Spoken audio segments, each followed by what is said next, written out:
анау мирас деген марлен деген той бар.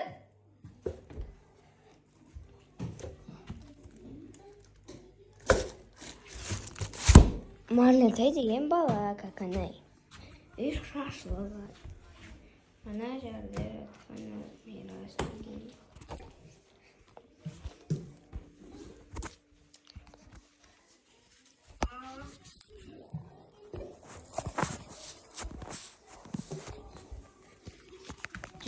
Не olmuş kun?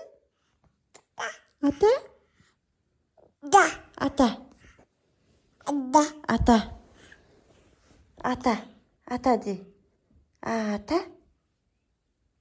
Ata. Ata. Ata. Ata. Ata. Ata. Ata. Ata. Aa, aynen öyle. Yetişken gibi değil mi babamın?